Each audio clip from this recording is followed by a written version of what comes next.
sikwamukele indaba enze uhora lokuqala emini sibingelele nakuwe osibuka ohlelweni lotholusha lozokusakaza iDTT lezi ndaba nizethulelwa usakhiwo ngokusokhela naze ezinohlonze emini nje.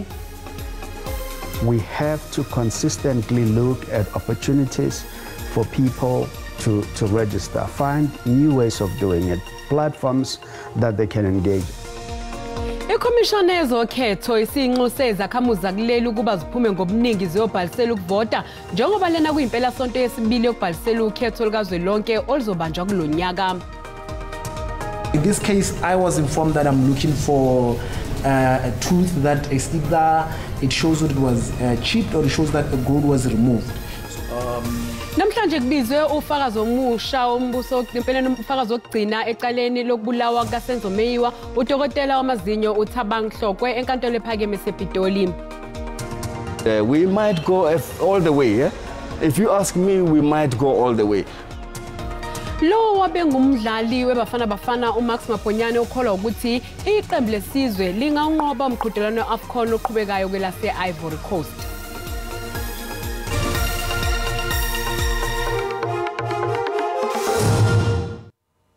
Ikhomishana yokhetho ezimeli IEC inxusa izakhamuzi kuleli ezilungele ukuvota ukuba zisebenzisa impela sonto yesibili yokubhalisela ukuvota nokungeyokugcina ngaphambi kokuba umengameli wezwe uCyril Ramaphosa amemezele usuku lokhetho likazwelonke kanye nolwezifundazwe lwalonyaka. Abavoti bangabhalisa online noma bevakashela iziteshi zokubhalisa ezingaphekwe inkulungwane ezingama-23 ukuyohlola nokulungisa imininingwane yabo. Zingaphezulu kwezinkulungwane ezingama-23 izikhungo zokuvota ezizobe zivuliwe kusukela kusasa, kanti futhi okwehlukile kulonyaka ukuthi izakhamuzi zizokwazi ukubhalisela ukuvota online ikakhulukazi intsha. We have to consistently look at opportunities for people to register, find new ways of doing it, platforms that they can engage. And I think the online platform is one of those that has proven to be very, very critical at a time such as this.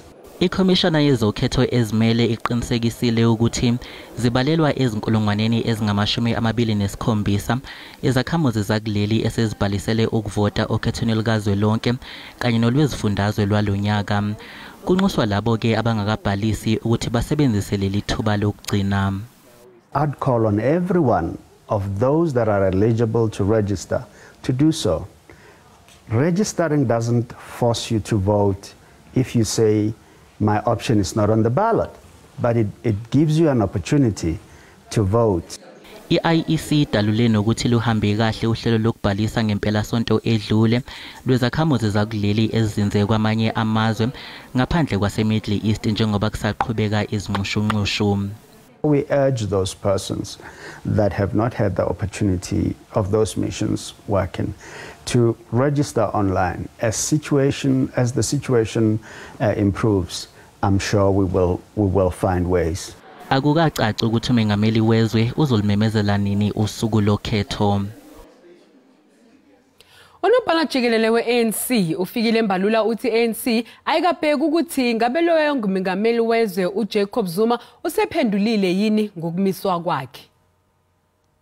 Iqembu elibusayo lizophoqeleka ukuba limise loyo wayengumengameli wezwe uJacob Zuma kwesukuba yilungu le-ANC noma engaphendula noma engephendule ekomidini likazwelonke lokuqondiswa kwegwegwe.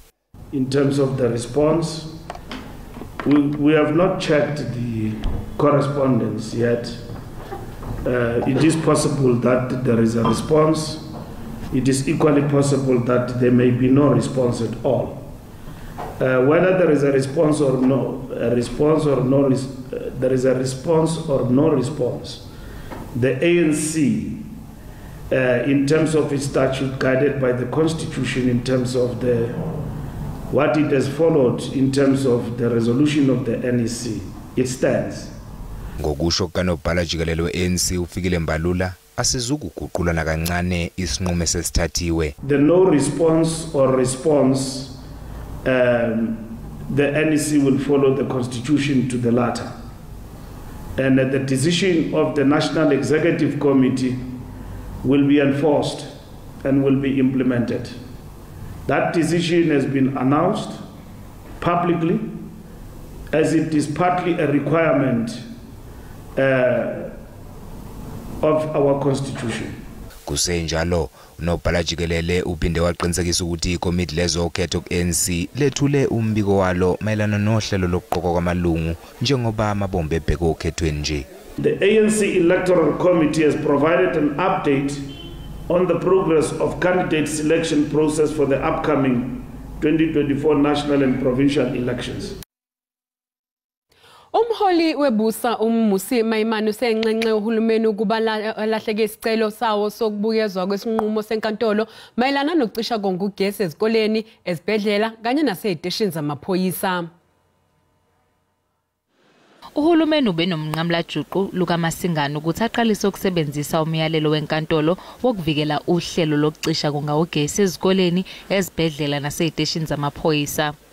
Umholi webusa Musi Maimane uthi kumele kusetshenziswe ezinye izindlela zamandla ukugcina ugesi ukhona kulezi indawo ezihambisa izidingo emphakathini.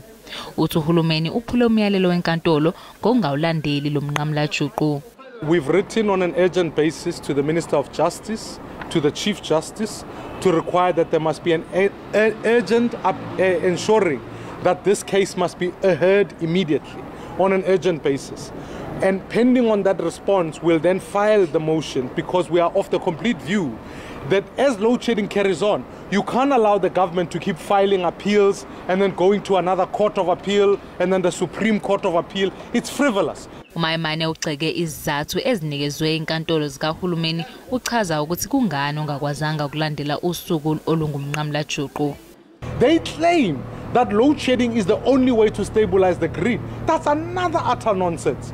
Because they say if we don't have load shedding, we'll end up with Venezuela, etc., which is complete hogwash. People are already living in conditions of Venezuela.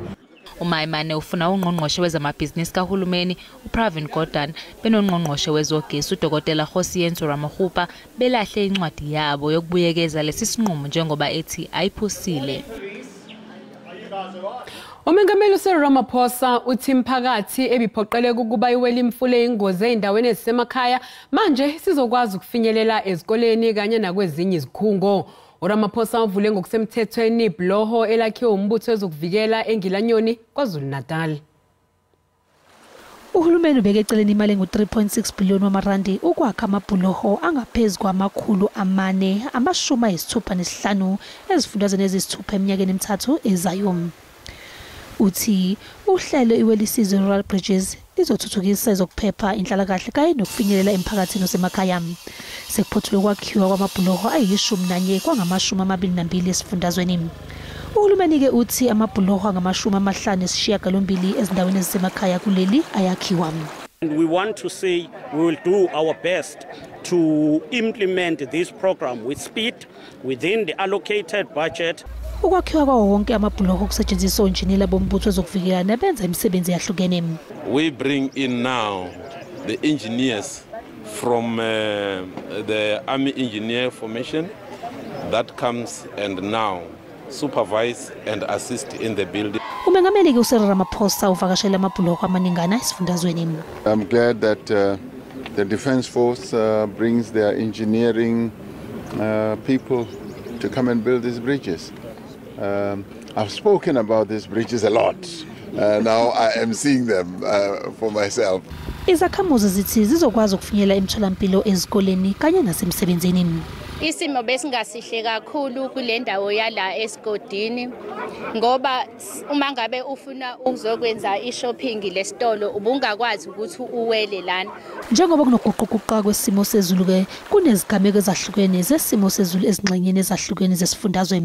Izikhulu ke zithi izakhamuzi ezihlala eduze nemfula izona eziba sengcupheni. Umsolo wesibili ecaleni lokubulawa kaSenzo Meyiwa uBongani Ntanzi akakaze afake noma khiphe izinyo legolide. Lokhu uqinisekisa ufakazi wombuso uDokotela wamazinyo uThabang Hlokwe enkantolo ephakeme eSepitoli. uDokotela uHlokwe uyena wahlola uNtanzi ukuthi wabefaka izinyo legolide yini kwazisa abanye babesendlini kusoconga uMeyiwa bathi omunye wabasolo wabe nezinyo legolide. In this case, I was informed that I'm looking for a tooth that is either it shows that it was chipped or it shows that a gold was removed. Ufakazi wokugcina wombuso kulomxhantela wecala lokubulawa kaSenzo Meyiwa udokotela wamazinyo uThabang Hlokwe uqinisekisile ukuthi uBongani Ntanzi wabe phahlwe abomthetho ngesikhathi ezohlolwa amazinyo eboshwe ngozankosi ezandleni. Umsebenzi wakhe kwabe kungukuhlonza ukuthi uNtanzi wake wafaka izinyo legolide na uthi cha akunjalo. In this case I wrote that the patient shows no sign of cosmetic fixed prosthodontic work done on them in the teeth that were present. Prosthodontic work we're referring to inlays. Inlays we're talking about dental crowns or we're talking about gold. Those are the cosmetic, meaning or there are things that patient opted to have due to them looking appealing, not because they have a certain condition, unless in a crown state whereby they are forced because the tooth is broken into half. But in this case, there were no findings regarding that, meaning there was no tooth that showed that there was a gold tooth the patient ever had that came out of the mouth. Nokuqinisekisile ukuthi uNtanzi wazivumela ngokwakhe ukuthi akhona amazinyo amathathu ake wawakhipha. As I already stated at the beginning, the patient said they removed teeth, so the teeth that are missing is the 4-4 and the 3-5 and the 3-7. Lokhu kuza nje abanye ofakazi bombuso ababesendlini batshela lenkantolo ukuthi omunye wabantu abangena endlini ukuzosoqonga uSenzo Meyiwa wabe enezinyo legolide. Udokotela uThabang Hlokwe kulindeleke ukuthi uma esephothulile ukuphendula imibuzo yomshushisi aphendule imibuzo yabameli babamangalelwa. Mbukelisi sathi qhu etolo kanti masibuya sokuphathela uWT.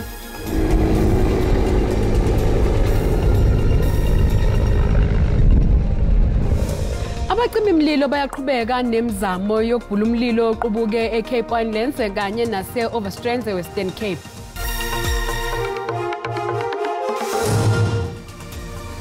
Mbukelisi kubingelele sikwamukele uma ngabe usanda ngena udabeni oluhambe phambili besibike ukuthi ikhomishana ezokhetho esinxuse izakhamuzi kuleli ukuba ziphume ngobuningi ziyobhalisela ukuvota njengoba lena kuyimpela sonto yesibili okubhalisela ukuvota kukhetho lukazwelonke oluzobanjwa kulonyaka. Bukela sikhumbuza ukuthi lezi ndaba zikhona ku-YouTube na ku-SABC Plus. Ngena kuzo uzicinge ngamagama athi SABC izindaba na kanjani uzozithola. Umengameli Cyril Ramaphosa uzochazela isizwe ngokwenziwe ecabinet lakhe uma esethula inkulumo ebhekiswe esizweni ngesonto elizayo. Ubambe umhlangano wokugcina nobizwa ngekanye ngecabinet lakhe ebizwa ke ngesifako Makgatho. Izakhamuzi zaseNingizimu Afrika zilinde umengameli uRamaphosa ukuba ememezele usuku lokhetho lukazwelonke. Lokhu kuzobe sekusho ukuphela kwehlandla lecabinet lesithupha. Kulezi insuku ezimbili ezilandelayo umengameli nesigungu sakhe bazobheka izinto ezenziwe izisebenzi zale cabinet kanye nezingqinamba ezibhekene nazo. The issue of the appraisal of in terms of our performance and the commitments made, the president will deliver that in SONA. He'll address the nation and clarify the progress that we've made, not only on the commitments of last year, but on the commitments of the 6th administration, as I've indicated. Yize IMF ibukeze isimo somnotho sakuleli uhulumeni usanethemba ukuthi izinto zisengasimama.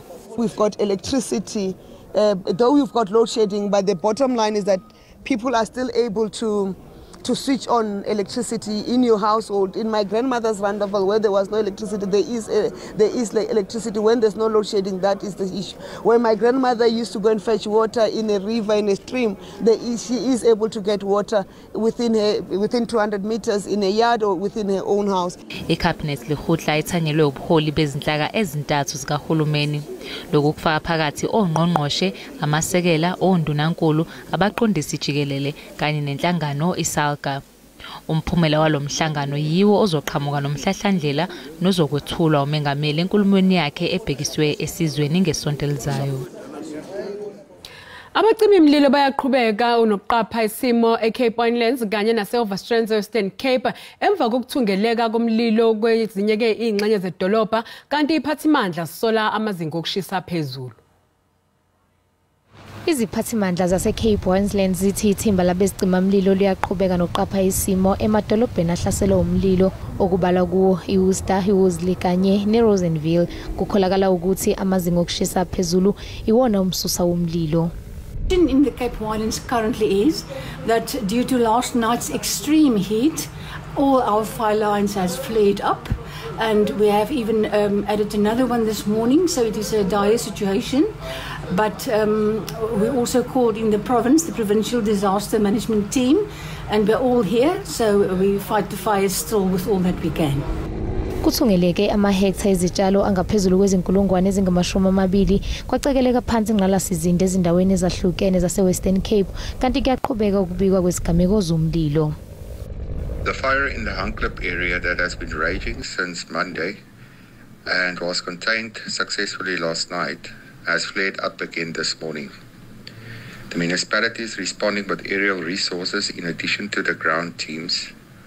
Residents are requested to remain vigilant, and an evacuation order has also been issued for the residents in Caesar Road and surrounding areas. Kusolwa ukuthi umlilo ubhebhethekiswa umoya omkhulu ogcine usufinyelela nakwamanye amadolobha okuyilapho ucekele phansi izindlu ezine.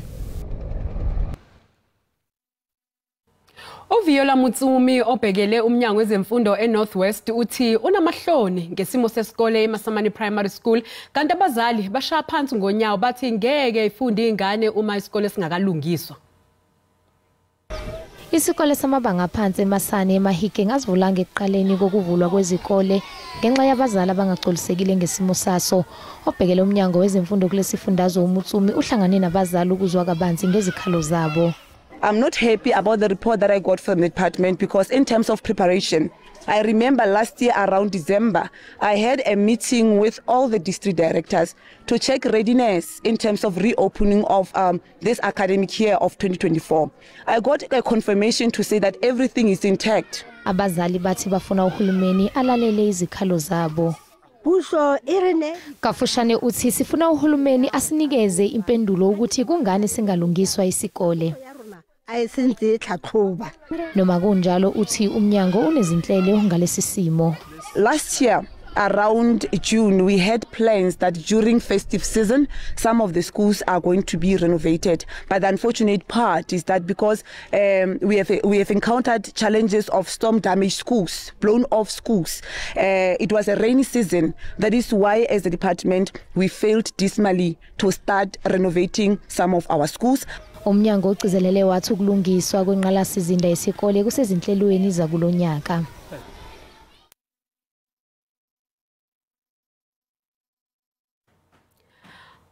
Abafundi besikole samabanga aphezulu isamkelwe Senior Secondary School eAdo ngaphandle kwaseGqeberha eEastern Cape basashaqekile emva kokuthi kushone umfundi walesi sikole neminyaka e15 ngesikhathi kushayisana isitimela netekisi ebelihambisa izolo esikoleni. Umshayeli waletekisi naye ushonele endaweni esigameko. Abanye abafundi ababili bangeniswe esibhedlela sendawo. Intatheli yakwa SABC uNandi Paplaki uyabika. As a department, we are alerted to the tragedy yesterday, and as soon as we got the news, we activated our teams to be on the field. This morning, we came to the school to do what we call a mass counseling. Mass counseling, it means that everyone who feels that they are joined in the tragedy was here. So we also did what we call a Zoom counseling. A Zoom, I mean, when you try to zoom in into the tragedy, focusing on those people who might be extremely close to what has happened.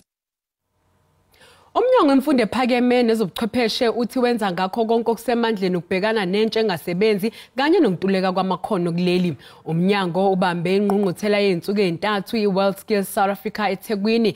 Kule ngqungquthela kuzobonakala intsha eqhamuka kulolonke lakuleli iqhudelana emakhonweni angaphezulu kwama-20. Ozodla umhlanganiso uzomelela kuleli mqhudelwaneni kazwelonke eFrance ngomandulo walonyaka. Intsha ebalele emakhulwini amabili ikhombisa ngamakhono ayo emkhakheni eyimvela kancane. Inhloso ukutshala uthando lalemkhakha entsheni. iWorld Skills South Africa uhlelo lukahulumeni okuhloswe ngalo ukugqugquzela imfundo yasemakholeji ama-TVET Abantu abasha bathi bayizwe egazini lemkhakha. Ihulumende ingayenza okuninginyana kodwa bona bayadlala indima yabo because nami ngisponsora i-government ukuze ngifike la ngikhona namhlanje. Intsha ikhuthazwe ukuthi ingayibhekeli phansi imfundo yasemakholeji. Uhulumeni uthi inhloso enkulu ngalolu hlelo ukhiqiza abafundi abenza imisebenzi yezandla abangu 30,000 ngonyaka kuze kushaye u2030. Bonisana ukuthi imaphi ama skills afunakalayo la eMzantsi Afrika ukuthi sikwazi ukuyenza ukuthi industrialization yethu esumzansi futhi nokuthi kutholakale nemisebenzi. Lo mcimbi uzophinda usingathe uhlelo lokuhlomelisa abafundi ngolwazi oluthethu emkhakheni abazoyikhetha. Ezindabeni ze-SABC ngingunonjabulo Mtungwa Makamu eThekwini.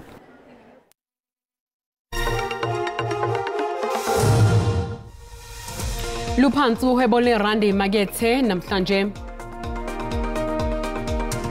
Lingu 18 rand 63 uma liqhathaniswa nedola laseMelika libe ngu 23 rand 75 uma kupondo ke kanti lingu 20 rand 27 cents kwi-euro. Ipula laseBotswana libiza 1 rand 38 cents.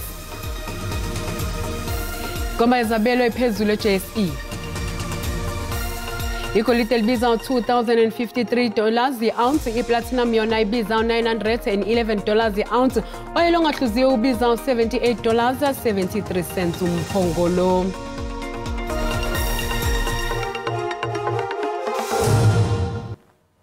Owabe ngumdlali weqembu lesizwe iBafana Bafana uMax Maponyane ukholelwa ekutheni leli qembu linganqoba umqhudelwano weAFCON obanjelwe eIvory Coast. INingizimu Afrika izotholana phezulu neCape Verde emdlalweni wama-quarter final kusasa ebusuku. iBafana Bafana ayiqalanga kahle umqhudelwano iguqiswa imali ngamagoli 2-0. Kodwa yakwazi ukubuya yanqoba umdlalo wayo wesibili iguqiswa umakhelwane Namibia ngamagoli 4. Yase idlala ngokulingana eTunisia. iBafana yenze kahle kakhulu ishaya eMorocco ngamagoli 2-0. Owabe ngumdlali weBafana uMax Maponyane ukholelwa ekutheni lo mphumela unganika leqembu umdlandla ukuze linqobe lo mqhudelwano. When you want to win the tournament, you've got to play the best. And we know that Morocco came in this tournament as the only African team that reached the semi-final of the World Cup and also as #1 in Africa. So Bafana were up against it. Wonke amaqembu amahlanu athathwa njengamakhulu ezwenikazi Afrika asephumile kulo mqhudelwano. If you ask me, we might go all the way. But the only thing that can stop us going all the way is when we believe we have gotten rid of #1 in Africa. If we can say we need this, it's up for grabs, all the top 5 in Africa are out of it, we are faced with this, then we know that we could win it. iBafana izotholana phezulu neCape Verde kusasa kusihlwa emidlalweni wama-quarter finals. uMaponyane ulindele umdlalo onzima kodwa uthi leli qembu linakho ukuzithemba. Mbukeli umhlahlo wesimo sezulu uyalandela emva kwekhefu.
Mbukeli sizibeka lapho ke indaba zehora lokuqala emini kuze kube ngokuzayo usale kahle.